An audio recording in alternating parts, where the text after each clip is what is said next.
Okay, as a fraction question goes, this is pretty complex, so let's do it step by step. We have got mixed numbers. Whenever I see a mixed number in a fraction question, I always convert it to an improper fraction. Sometimes it's necessary, sometimes it's not. To save you having to remember which way round they go, I always change them. So let's do that with these now.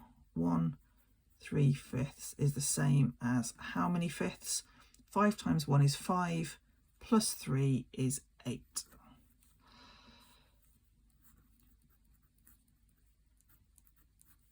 Four times 2 is 8, plus 1 is 9. Work out, we're now going to add them together. 8/5 plus 9/4. But I need to have them with a common denominator. Because I'm adding, the denominators need to be the same. 5 and 4, the common denominator is going to be, I'm going to choose is 20. If in doubt, multiply those two numbers together. 5 to 20, we have to multiply by 4.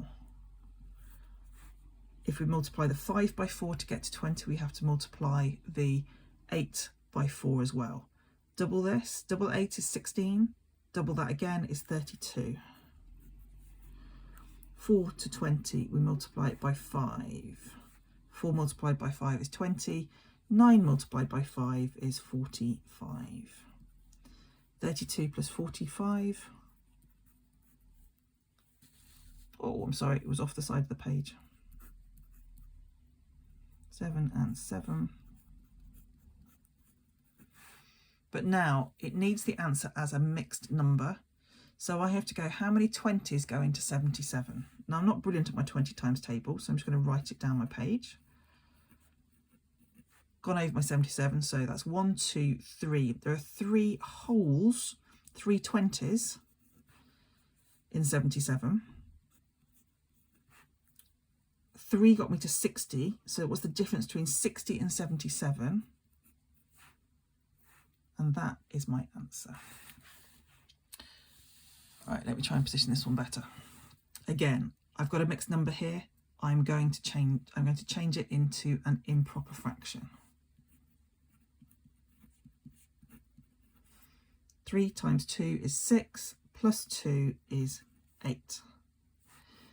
So that bit of the calculation becomes 8 divided by 6. Now, it is a show me question. It says, show me this is this. So I'm going to ignore the answer to start with. That's what I need to find at the end. But I'm going to do it by ignoring that to see if it comes up at the end.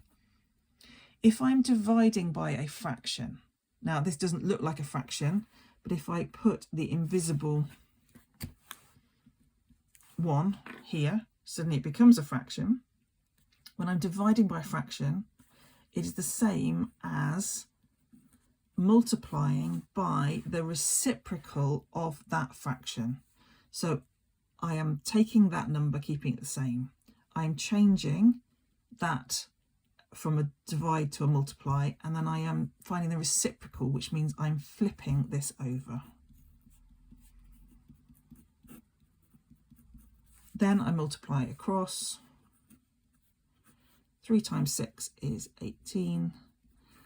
And then I'm going to, that's not the answer I've got up here, but beautifully, if I now simplify, if I divide numerator and denominator by 2, 8 divided by 2 is 4, 18 divided by 2 is 9.